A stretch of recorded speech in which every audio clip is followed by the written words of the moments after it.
Sudah dekat.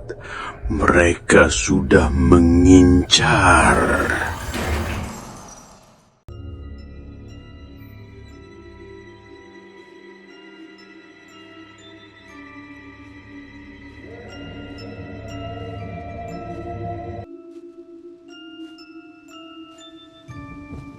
Pukul 21:50. Ardi baru saja mematikan laptopnya. Malam ini Ardi kerja lembur di kantornya hingga larut malam. Namun tiba-tiba saja ponselnya berdering. Istrinya yang tinggal di kampung menelpon Ardi. Ia mengangkat cepat.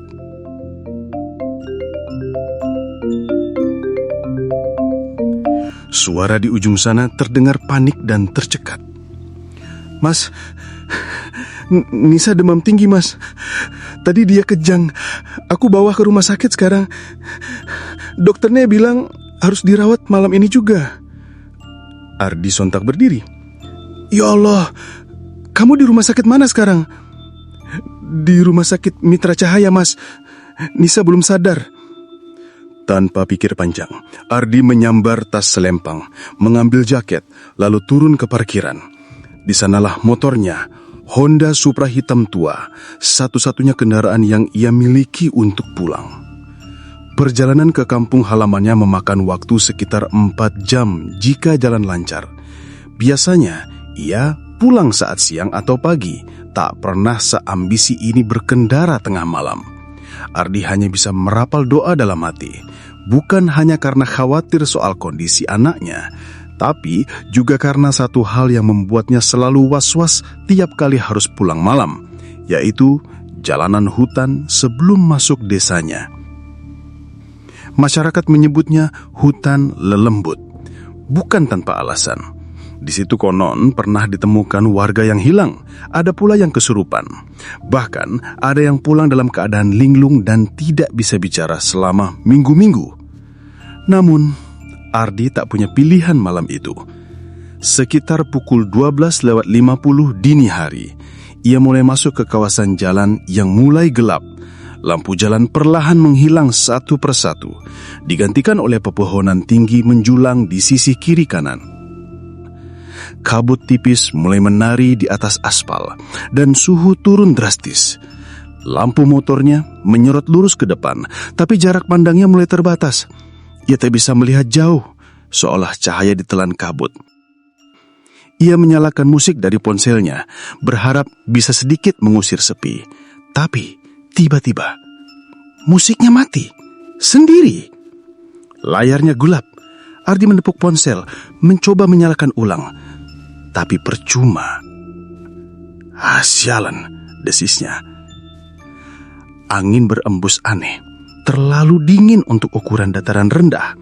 Daun-daun berjatuhan seperti disapu angin besar, padahal tidak ada badai. Ia mencium aroma anyir seperti darah, padahal tidak ada bangkai. Lalu sesuatu jatuh dari atas pohon.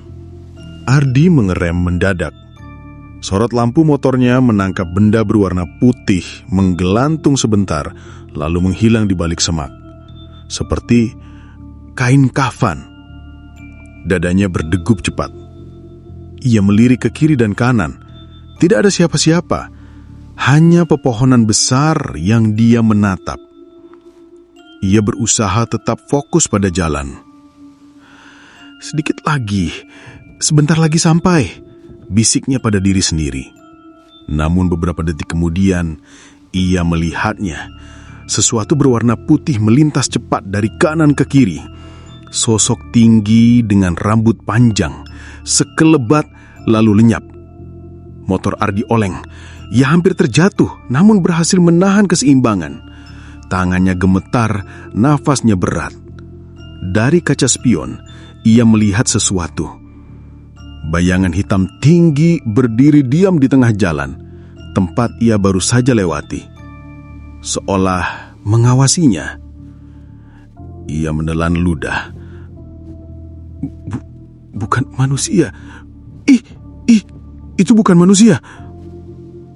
Ia tekan gas lebih dalam, berharap bisa secepat mungkin keluar dari kawasan itu. Tapi jalanan terasa lebih panjang dari biasanya. Ardi melihat jam tangannya. Sudah pukul 1:30. Harusnya ia sudah keluar dari wilayah hutan ini.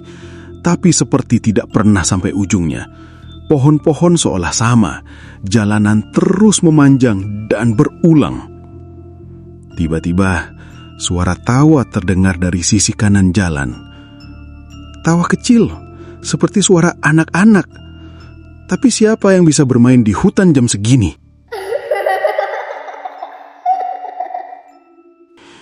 Ia menoleh cepat, namun kosong. Tawa itu terdengar lagi, dari sisi kiri. Lalu di belakang, dari atas. Ia semakin panik, tak berani menoleh lagi. Tangannya gemetar memegang gas motor. Lalu tepat saat ia hendak berbelok ke tikungan menurun, lampu motornya meredup. Enggak, jangan mati sekarang. Namun terlambat. Lampu padam total. Motor tetap berjalan karena masih menyala, tapi Ardi tak bisa melihat apa-apa. Ia terpaksa berhenti, mematikan mesin. Dalam gelap total, hanya suara detak jantungnya yang terdengar begitu keras. Ya Allah, tolong aku. Saat ia membuka senter dari ponselnya, terlihatlah di depan sebuah warung kopi tua berdiri di bawah pohon besar. Tua, usang, namun dari dalamnya terlihat lampu Petromax menyala. 2 orang tampak duduk di bangku panjang. Seorang perempuan paruh baya berdiri di balik meja kayu. Ardi terpaku. Ada warung di tengah hutan seperti ini, kok ada warung ya? Namun rasa haus dan takut membuat logikanya tumpul. Ia memutuskan mendekat. Dan disitulah malam berubah menjadi malam yang tak akan pernah ia lupakan. Langkah Ardi berat saat ia memarkirkan motornya di sisi jalan, tepat di depan warung kopi tua yang berdiri di bawah pohon besar. Pohonnya tinggi menjulang dengan akar menggantung dari atas ke bawah.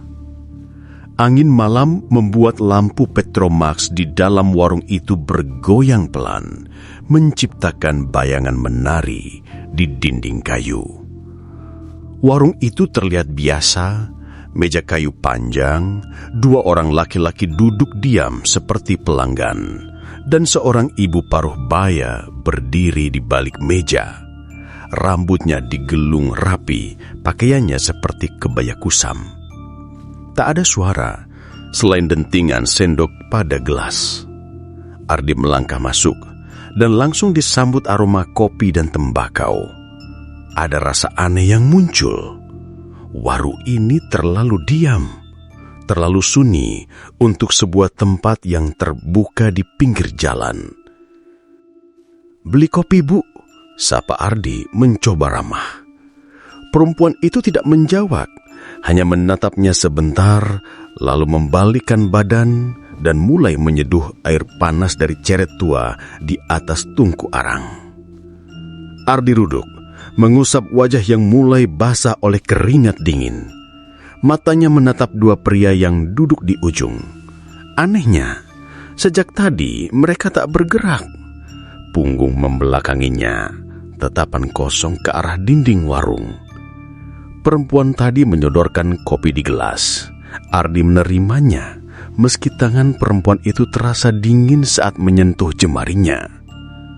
Ketika ia meneguk kopi itu, rasanya aneh, pahit tapi juga getir seperti air karat, dan ada aroma yang tak asing, bau tanah basah. Lidahnya langsung terasa kebas. Ia menahan batuk. Maaf Bu, ini kopi apa ya? Perempuan itu hanya diam.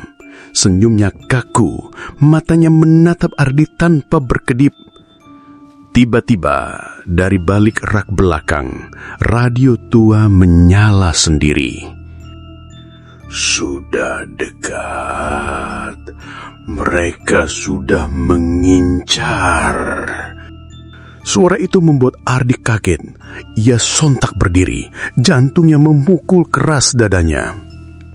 Ia menoleh ke arah dua pria yang duduk tadi. Kursinya kosong, tidak ada siapa-siapa. Ia menatap ke meja mereka. Gelas kopi yang tadi ada juga menghilang. Bahkan bekas tapak kaki pun tak ada. Ia menoleh ke ibu warung.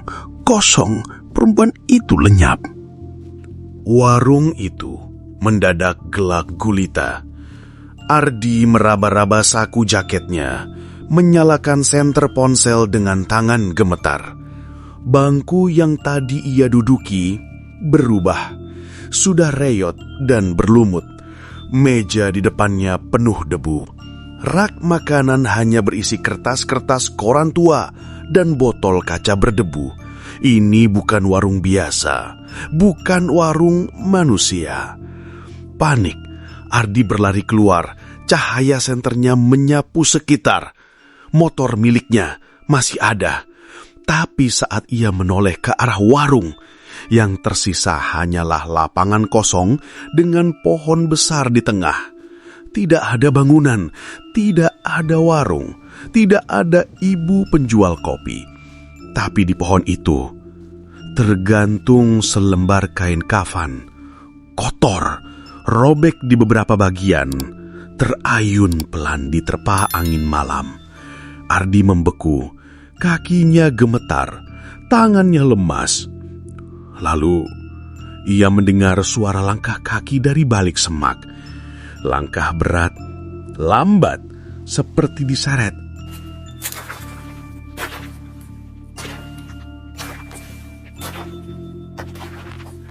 Ardi menoleh cepat ke kanan.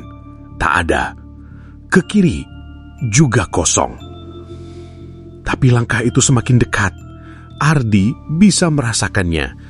Tanpa berpikir panjang, ia meloncat ke atas motor dan menyalakan mesin. Mesin menyala, ia langsung tancap gas, meninggalkan pohon itu sejauh mungkin.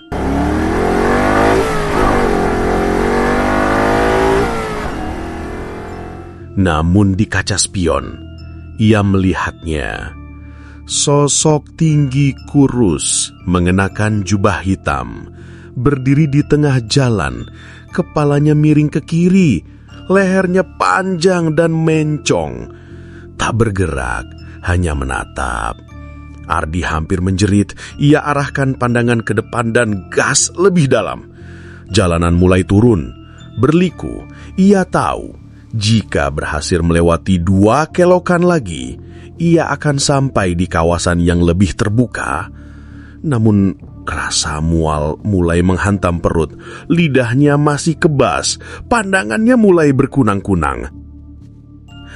Apa tadi itu, air kopi beneran atau pikirnya? Sambil terus melaju, ia sempat melirik ke tangannya. Kulitnya memucat, jarinya membiru, seperti darah tidak mengalir dengan normal. Jangan-jangan aku udah dikasih minum air kematian. Tiba-tiba, dari pepohonan kiri muncul bayangan hitam berlari cepat ke arah jalan. Ardi hampir menabrak, tapi bayangan itu menghilang sebelum sempat menyentuh aspal. Ia berteriak, tangannya hampir terlepas dari stang motor. Tawa kecil mulai terdengar lagi. Kali ini lebih banyak. Ardi tahu, mereka belum selesai. Mereka baru saja mulai. Dan jalan ke kampung masih panjang. Ardi menatap jalan di depannya dengan pandangan kabur. Napasnya memburu, dada sesak. Ia merasa seperti baru saja lepas dari cengkraman maut. Motor tua itu terus melaju, namun jalanan tampak berulang-ulang. Tikungan yang sama, batu besar di pinggir jalan yang sama, bahkan pohon besar dengan akar mencuat ke jalan. Semuanya seperti diputar kembali. Ia mulai panik. Ini gak mungkin, aku udah lewat sini barusan. Ardi memperlambat laju motornya. Ia menoleh ke belakang. Tidak ada apa-apa, hanya kabut gelap yang perlahan mengepul dari balik pepohonan. Ia mengusap wajahnya, mencoba menenangkan diri. Seketika, Matanya menangkap sesuatu di depan. Keranda mayat. Ya, keranda kayu panjang tertutup kain putih, tergeletak melintang menutup jalan. Lampu motor menyinarinya dengan samar, dan kain kafan di atasnya tampak bercak merah kehitaman, seperti darah yang sudah mengering.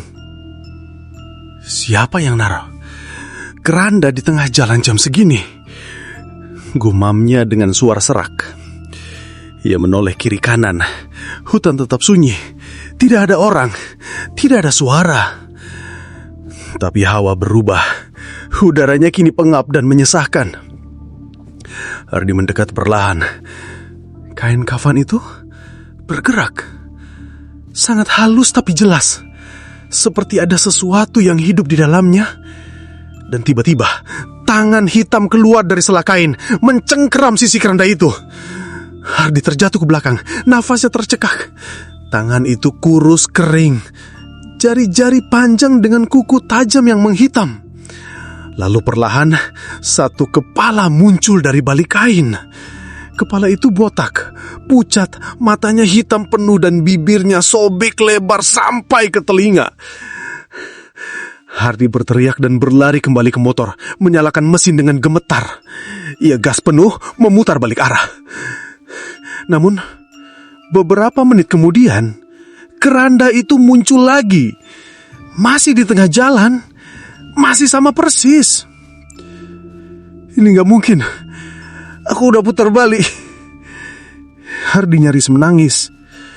Keringat dingin membasahi leher dan punggungnya. Ia mencoba menghindar, membawa motor melewati sisi rumput di samping jalan. Tapi saat roda menyentuh tanah, motor mati total. Lampu padam, mesin berhenti. Ia coba start terulang, berkali-kali, tapi tetap motornya tidak mau nyala juga. Lalu terdengar suara nyanyian, pelan, lirih, seperti suara perempuan bersenandung tembang Jawa. Tapi liriknya tidak jelas. Nadanya justru membuat kepala pening. Ardi menoleh ke hutan sebelah kiri. Sosok perempuan berjubah putih berdiri di antara pepohonan. Rambutnya panjang menjuntai menutupi wajah, dan satu tangannya terangkat seolah mengajak Ardi mendekat. Ardi mundur pelan. Tangan gemetar membuka tas kecil di belakang motor, mengambil tasbih kayu yang dulu diberikan ibunya sebelum ia merantau. Ia mulai membaca ayat kursi, gemetar tapi konsisten. Sosok perempuan itu tetap diam. Namun, suara nyanyiannya kini bergema dari segala arah. Semakin keras, semakin menyakitkan telinga. Lalu, dari semak kanan muncul anak kecil. Pakaiannya compang-camping. Matanya bolong, hanya rongga kosong. Ia berjalan ke arah Ardi dengan tubuh yang sedikit melayang sambil tertawa kecil. Papa mau kemana? Ardi menjerit dan menyalakan motor sekuat tenaga. Motor hidup. Ardi langsung melaju dengan kecepatan penuh tanpa peduli kerikil atau lubang jalan. Ia gas terus, namun anehnya ia kembali melihat keranda itu untuk ketiga kalinya. "Cukup, cukup!" teriak Ardi. Tapi kali ini keranda itu terbang, melayang perlahan ke udara, dan terbalik di atas kepala Ardi. Dari dalamnya, puluhan tangan-tangan hitam menjulur keluar, mencoba meraih tubuhnya. Ardi berteriak sambil memejamkan mata dan merunduk. Ia tidak tahu bagaimana, tapi motor tetap melaju menembus keranda itu. Saat ia membuka mata, keranda itu sudah hilang. Dan udara berubah. Kabut mulai menipis. Jalan menjadi sedikit lebih terang. Di kejauhan, ia mulai melihat gapura kampungnya. Matanya berkaca-kaca. Ya Allah, aku sampai. Aku beneran sampai. Namun, ketika melewati gapura, Ardi merasa ada yang janggal. Rumah-rumah di kiri kanan tampak gelap.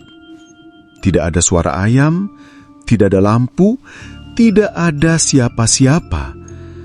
Dan yang lebih mengerikan, bayangan-bayangan tinggi tanpa wajah berdiri berjajar di pinggir jalan. Tubuh mereka hitam pekat, tidak bergerak. Tapi saat motor Ardi lewat, kepala mereka mengikuti arah gerakannya. Ardi menggigil. Ia belum benar-benar selamat. Ardi memandangi bayangan-bayangan tinggi tanpa wajah yang berdiri berjajar di pinggir jalan kampungnya. Tubuh mereka diam seperti patung. Namun kepala mereka perlahan mengikuti gerakan motornya, seolah mengawasi, mengiringi. Nafas Ardi terengah. Ia tak berani menatap mereka terlalu lama. Ia tahu makhluk-makhluk itu bukan dari dunia ini. Ia hanya berharap mereka tak ikut masuk ke dalam rumah. Saat motor memasuki gang sempit menuju rumah orang tuanya, udara terasa lebih hangat. Masih sunyi tapi lebih manusiawi. Lampu teras rumahnya menyala. Ardi hampir menangis melihatnya. Ia hentikan motor di halaman kecil. Belum sempat mematikan mesin, pintu rumah terbuka. Istrinya muncul dengan wajah cemas, mata sembab, rambut acak-acakan. "Mas," serunya setengah berlari. Ardi turun dari motor dan langsung memeluknya. "Gimana Nisa?" "Baru aja sadar, barusan aja Mas. Dokter bilang udah lewat masa kritis. Tapi dia tadi ngoceh aneh." "Ngoceh apa?" Rani menatapnya takut.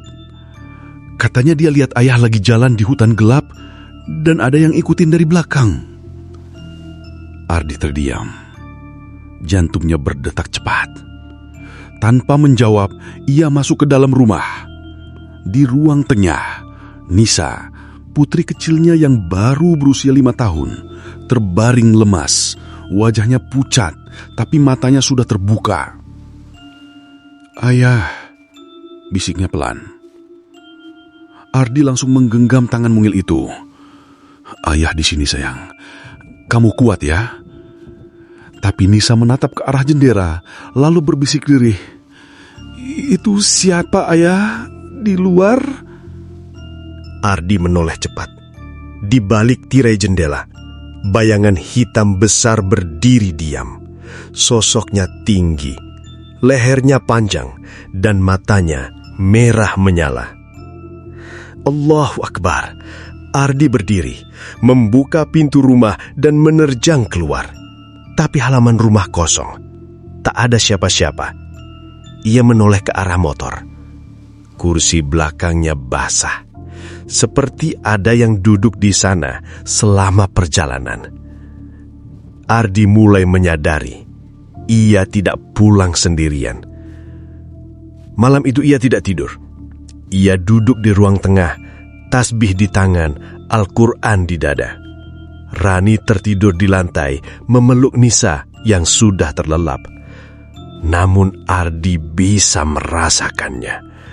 Sesekali angin dingin menyusup masuk ke dalam rumah, padahal semua jendela tertutup.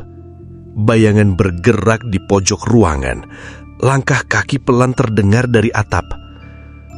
Menjelang subuh, azan berkumandang samar dari musola desa.